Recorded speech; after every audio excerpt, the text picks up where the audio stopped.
విచిత్రాల నిధి ఓ విధి విచిత్రాల నిధి వింత కథల సారథి ఆశ నిరాశల వారధి నిరంకుశ నిర్ణయాల నిర్దయవానిధి ఓ విధి విచిత్రాల నిధి ఓ విధి విచిత్రాల నిధి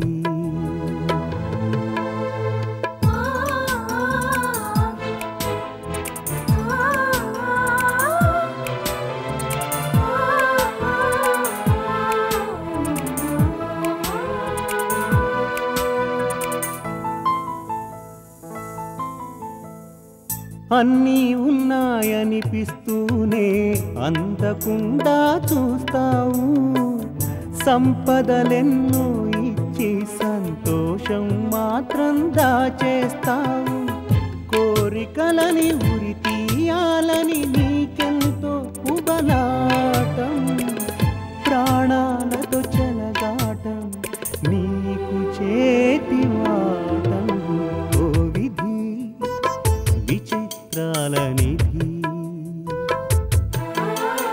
ఓ విధి విచిత్రాల నిధి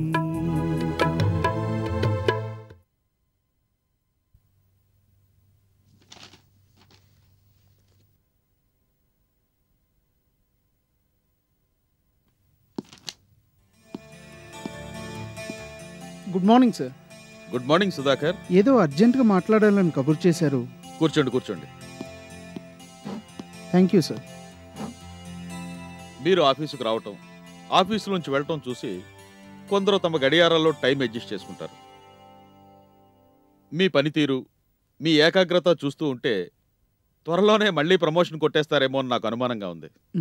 ఇప్పుడు మీరు చెప్పిన మంచి లక్షణాలు ఉంటేనే ఇక్కడ పనిచేసే అర్హత ఉంటుందని నేను అనుకుంటున్నాను సార్. Very good. మీలాంటి సిన్సియర్ ఉద్యోగులు ఉన్నారు కనుకనే పనులు ఇంత సజావుగా సాగుతున్నాయని నేను అనుకుంటున్నాను. ఇంతకీ మిమ్మల్ని పిలిచిన పని ఏమిటంటే? చెప్పండి సార్. కేవలం మీ వల్ల మాత్రమే జరిగే పని ఒకటి మీకు అప్పచెప్పాలని. మీరు నా పై ఆఫీసర్ సార్. మీరు చెప్పే ఏ పనైనా చేయడం నా డ్యూటీ. ఇది కొంచెం కాన్ఫిడెన్షియల్ విషయం, జాగ్రత్తగా వినండి. దేవి గ్రూప్ ఆఫ్ ఇండస్ట్రీస్ నుంచి మనకు ముఖ్యమైన డాక్యుమెంట్ కావాలి. అదేమిటి సార్? ఈ కంపెనీ కాకి ఆ కంపెనీ మీద వాలదు కదా? కాకులు వాలకపోవచ్చు కానీ అటు ఇటు సంబంధాలు కలిగిన మీలాంటి వాళ్ళు ఉంటారు కదా. ఐ మీన్ మీ భార్య అక్కడే కదా పనిచేస్తున్నారు. అయితే మనకు కావలసిన డాక్యుమెంట్ అక్కడి నుంచి సేకరించి సీక్రెట్గా అందజేయగలిగిన వ్యక్తి మీ ఆవిడ గారేనని నా నమ్మకం. పొరపడ్డారు సార్. మాకు అలాంటి పనులు చేతకావు. వాళ్ళకి మనకి జరుగుతున్న కోర్టు కేసు మనం గెలవటానికి ఇది చాలా అవసరం mister Sudhakar. You have to do it. Sorry sir, extremely sorry. మీకు ప్రమోషన్ల మీద ప్రమోషన్లు ఇచ్చి ఎంతో ఎంకరేజ్ చేస్తుంది ఈ కంపెనీ. అవి నేను చేసే ఆఫీస్ పనికి మెచ్చి ఇచ్చినవే కానీ ఇలాంటి పనులు చేయడానికి కాదు. మీ పై అధికారిగా నేను చెప్తున్నాను. బ్రహ్మదేవుడు వచ్చి చెప్పినా సరే నాదొకటే సమాధానం, నేను చేయను. మీకు అన్నం పెడుతున్న కంపెనీకి ఈ మాత్రం సహాయం చేయలేరా? మీ ఆవిడతో ఒక్క మాట చెప్పలేరా? ఒక్క మాట అడుగుతాను, సమాధానం చెప్పండి సార్. మీరు నన్ను అడిగినట్టే నా ద్వారా ఒక డాక్యుమెంట్ వాళ్ళకి చేరేలా చూడమని మా ఆవిడ్ని వాళ్ళ కంపెనీ వాళ్ళు అడిగారనుకోండి, తీసుకెళ్ళి ఇమ్మంటారా? అది ఎలా కుదురుతుంది? అది కుదిరినప్పుడు ఇదెలా కుదురుతుంది చెప్పండి? వద్దు సార్. నీతి నిజాయితీ నమ్ముకుని బ్రతుకుతున్న వాళ్ళం మా చేత ఇలాంటి పనులు చేయించకండి. ఓకే ఓకే మిస్టర్ సుధాకర్, ఇది మీకు నాకు మధ్య జరిగిన సంభాషణ మాత్రమే, మరో వ్యక్తికి తెలియడానికి వీల్లేదు. అలా తెలిసిన రోజున నేను ఇక్కడ పనిచేయను సార్. ఇక్కడే కాదు, ఇంకెక్కడా పనిచేయలేదు.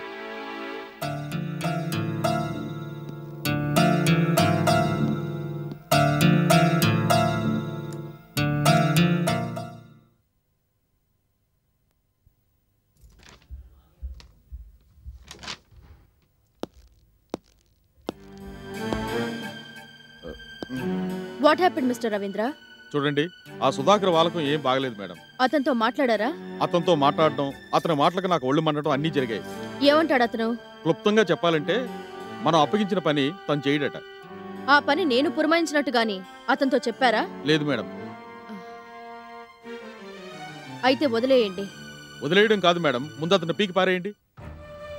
ఉద్యోగుల్ని మనం డిస్మిస్ చేయడం మంచిదా, లేక వాళ్ళంతట వాళ్ళే ఏదైనా ఇబ్బందుల్లో ఇరుక్కుని రాజీనామా చేయడం మంచిదా? మన పాలసీకి రెండోదే కరెక్ట్. అయితే ఓపిక పట్టండి. మరి మనకు కావాల్సిన సమాచారం? ఒక దారి మూసుకుపోతే వేరే దారిలో ఉండవా మిస్టర్ రవీంద్ర? అవుననుకోండి. లాయర్ గారిని ఒకసారి కాంటాక్ట్ చేసి నాతో మాట్లాడమని చెప్పండి. అలాగే మేడం. ఇక్కడి నుంచి కాదు. Sorry madam. It's all right.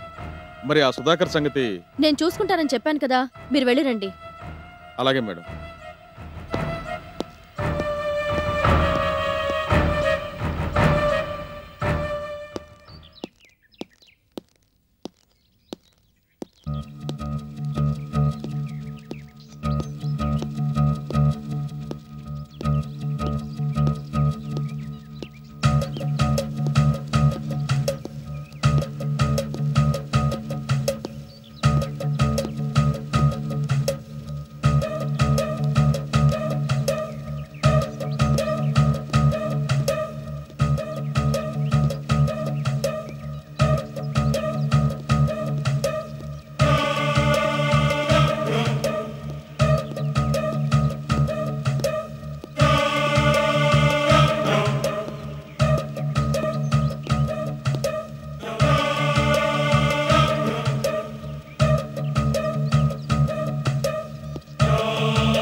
అసలు సంగతి ఇది అన్నమాట.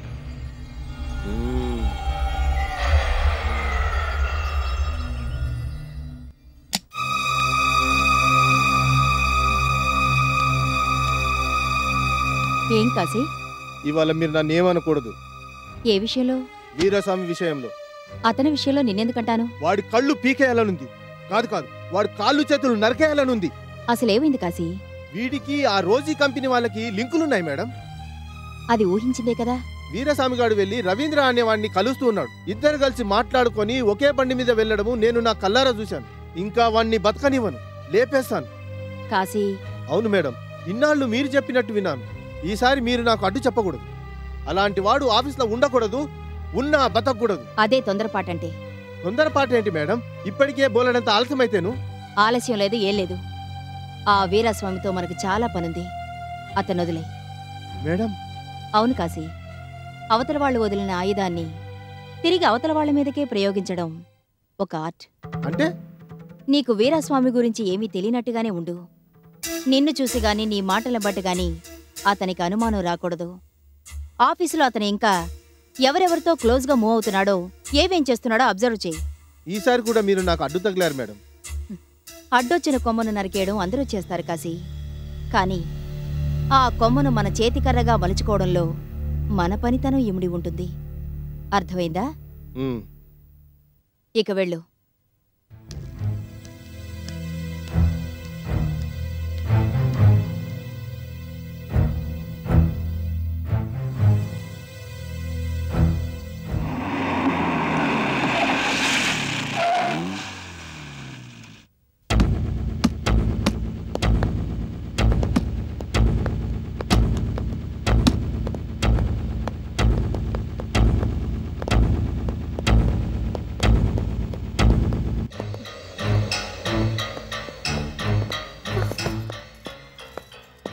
చిచి, ఇలాంటి జడ్జిమెంట్ వినవలసి వస్తుందని నేను అస్సలు ఊహించలేదు.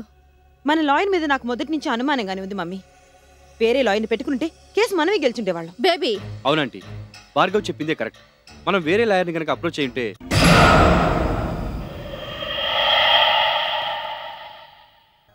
మన కేసు ఓడిపోవడానికి కారణం ఆ లాయర్ కాదు, అది ఆ నీతి మాలింది. ఐ మీన్ మీ అమ్మ. మనుషుల్ని లోబర్చుకోవడం, మోసం చేయడం, నీతి న్యాయం అనే వాటికి ఏమాత్రం విలువ ఇవ్వకుండా బర్తెగించి ప్రవర్తించడం దానికి మొదటి నుంచి అలవాటు. మీ డాడీ అయినా అలా ఎలా రాశారు వీలునామా? ఏ తండ్రి అయినా తను చనిపోయిన తర్వాత ఆస్తి పాస్తులు తన బిడ్డలకి చెందాలని కదా కోరుకుంటాడు. అలా కోరుకోవడానికి తండ్రి, కొడుకు, కూతురు అనే అనుబంధాలు ఆయనలో మిగులుంటే కదా. అలాంటి ఫీలింగ్స్ ఏవి ఆయనలో మిగులకుండా చేసింది ఆ మాయలాడి. ఎంతసేపు తను తన స్వార్థం తప్ప మిగతావేవి గుర్తుకు రానంతగా ఆయన్ని బుట్టలో వేసుకుంది. అందుకే ఆయన అలా రాసుంటారు. లేదంటీ, అదంతా ఆవిడ గారి కష్టార్జితమని ఆమె తరపు లాయర్ చాలా తెలివిగా వాదించాడు. అందులో కొంత నిజముంది అంటావు. ఏమిటట ఆవిడ గారు కష్టపడింది? పెట్టుబడి ఏవీ లేకుండానే కేవలం ఆవిడ కష్టార్జితం ద్వారానే ఇంత ఆస్తిని సంపాదించిందా? నో. మీ డాడీ చనిపోయే నాటికి మీ కంపెనీ నష్టాల్లో ఉంది, ఆ మాట నిజమే. కానీ పూర్తిగా దివాళా తీసి రోడ్డు మీద నిల్చినంత పరిస్థితి ఏమీ లేదు. అయితే మీరు అన్నట్లు ఆవిడే ఏదో మ్యానిపులేట్ చేసి ఈ ఆస్తి రాయించుకుని ఉండాలి. ఎస్. సరే ఆంటీ, హైకోర్టుకి అప్పీల్ చేసైనా సరే నా ఆస్తి నేను తెచ్చుకుంటాను. బాబు, నీకు నీ కోర్టుకో నమస్కారం. ఇంతవరకు ఆయన అవమానం చాలు. ఎప్పుడు కోర్టు గుమ్మం తొక్కని మా కుటుంబాన్ని కోర్టుల చుట్టూ తిప్పి మా పరువు తీకు.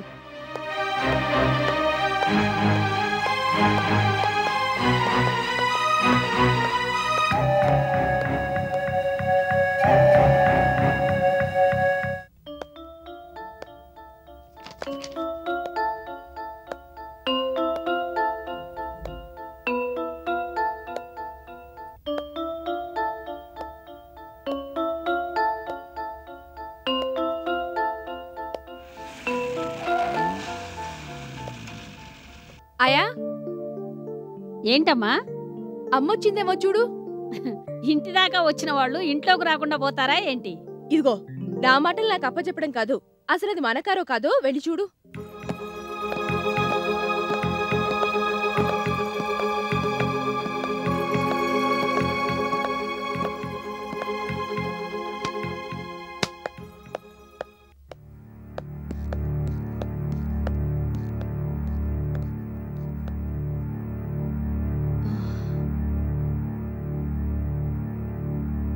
వద్దాయమ్మా, తాగడానికి సరిపడా కన్నీళ్ళిచ్చాళ్లే ఆ భగవంతుడు.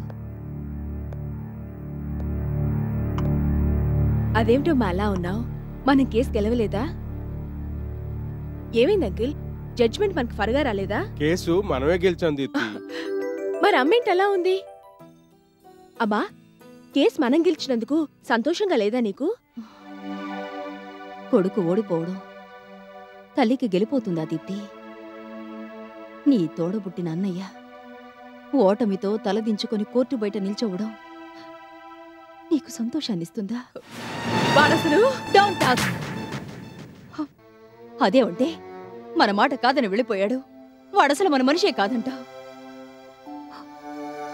వస్తువులు పోతే కొనుక్కోగలం, డబ్బు పోతే సంపాదించుకోగలం. మనిషిని పోగొట్టుకుంటే మళ్ళీ పొందడం చాలా కష్టం దీప్తి. కళ్ళ ముందున్న మనిషిని చూస్తూ చూస్తూ పోగొట్టుకోవడం అంత దౌర్భాగ్యం మరొకటి ఉండదు ఈ ప్రపంచంలో. ఓకే, దీపక్ నా మాట వెళ్ళలేదు. నా కోపం వచ్చింది. నా కోపం కన్నా అతని సుఖమే నాకు ముఖ్యం కాబట్టి నా కోపాన్ని వదులుకున్నాను. అలా వదులుకోలేని పక్షంలో తల్లి అనే స్థానానికి ద్రోహం చేసిన దాన్ని అవుతాను నేను. నువ్వు తనని తిట్టినా, తను నిన్ను అవమానించినా అవన్నీ కేవలం సొంత మనుషులన్న అధికారంతో చేసినవే తప్ప పరాయి వాళ్లన్న ఏహ్యభావంతో చేసినవి కావు. దీపక్ మాట్లాడుతున్న మాటలు గాని చేస్తున్న పనులు గాని అతని సొంతం కాదమ్మా. అవన్నీ అతని అత్త, భార్య కలిసి చేయిస్తున్నవి. ఆ విషయం నువ్వు గుర్తుంచుకుంటే వాడినలా మాట్లాడవు. తప్పుగా మాట్లాడనంటావా దీప్తి? నువ్విప్పుడు చెప్పింది నీ అభిప్రాయం, దాని మీద మళ్ళీ నా అభిప్రాయం కనుక్కోవడం దేనికి?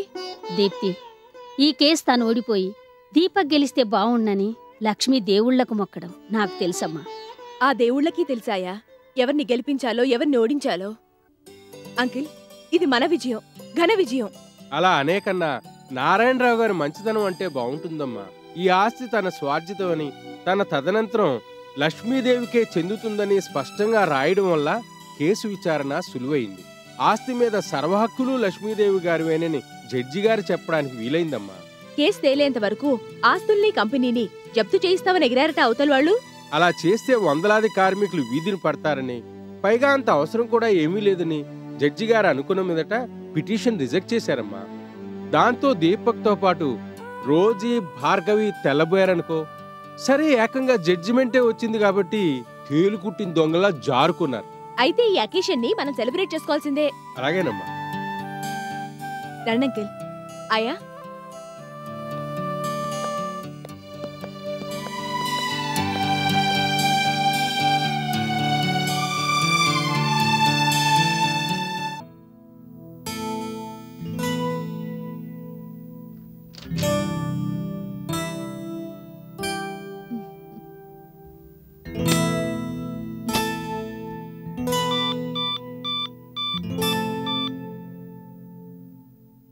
Hello mister Ravindra, Mehta and company వాళ్ళ ఫైల్ చూశాను. వాళ్ళని కన్విన్స్ చేయడంలో మీరు కృష్ణప్రసాద్ గారు తీసుకున్న ఇనిషియేటివ్ని అభినందించకుండా ఉండలేకపోతున్నాను. Well done. ఒక నిమిషం దీపక్, ఇలారా.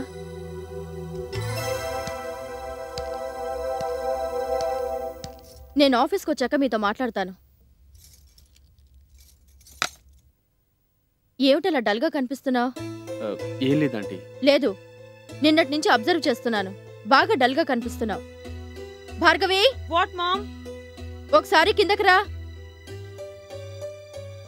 ఒంట్లో బాలేదా?